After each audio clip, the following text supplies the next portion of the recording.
So with that, let's go back to the phones. We're going to go to, is it Dina in Newman, Georgia? Dina, are you there? Yes, I am. Did I say that right, Dina? It's Dina. Okay, excellent. So, Dina, what's going on today? How can we help you?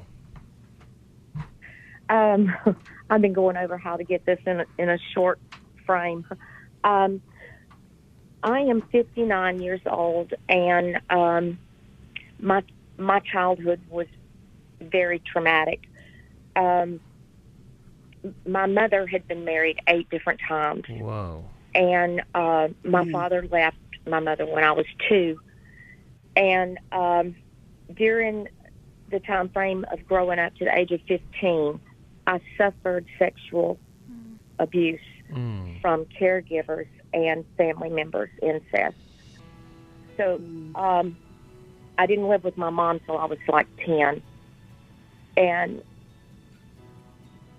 I really don't remember a whole lot about my mother or anything, but for about 5 years. And so at 15, I decided to move to find my father, and I moved in with my dad. So Dina, I hate to do this, but I got to jump in because you can hear the music. So there's a lot of history of hurt. Is there a question that you can ask us before we head to the break that we can help you with? I got married at 16 to a young man that I met at 12. And I married him because I thought that this has to be God. Well, hold on. We're going to go to a break, and we'll be right back right after this. Welcome back to New Life Live. We are talking with Dina. Dina, you've been through, again, a tremendous amount of pain and trauma. And so, again, what's the question? How can we help you today?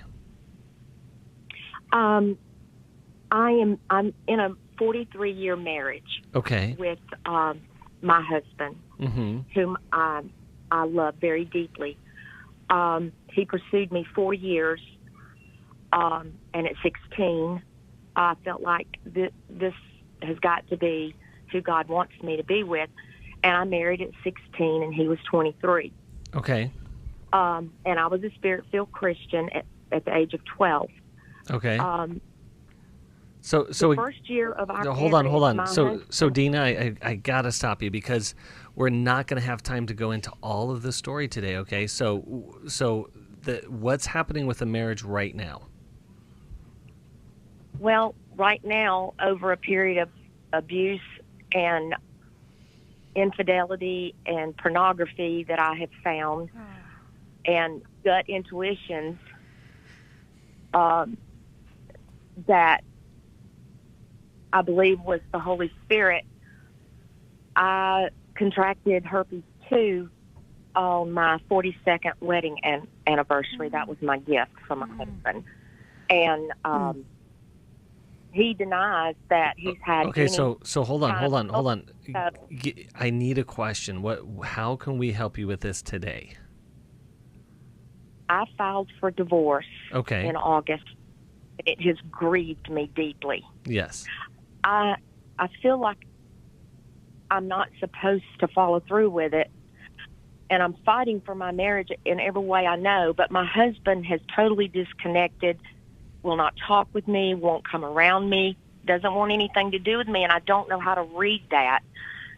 I've only been with one man, and I don't know how to read how a man behaves. So again, hold on. We got to get to a question. So give us a how take a what? deep breath and say, okay. I don't know whether to proceed with the divorce or Okay. to stay and trust God and just accept his behavior and let God take care of him. So Dina, when you look at the summary you've given us, my husband has abused me, been unfaithful, used pornography, and now he has not spoken to me since I brought up divorce. This is so horrific. It's hard for me to wrap my head around all that you have been through. But we have to look at the painful message that that the majority, the most significant part of your husband's behavior is telling you. Is he choosing to seek help, to delve into character change in order to save your marriage? No, he's not followed through with anything. So Dina, I've read all his books and my books. So his behavior is telling you the heartbreaking news that he is not choosing you and your marriage. He's choosing his own path. And without divine intervention and a whole lot of therapy, the past behavior is what best predicts future behavior. And sometimes a complete separation is necessary in order to protect your heart and your body, and also to find out, what is my husband made of and what is he going to do if I follow through with this?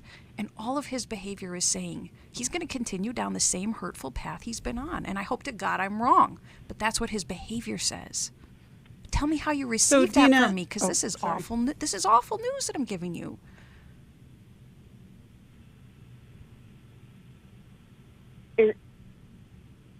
I'm having a problem trying to find the peace in the decision of going through with the divorce.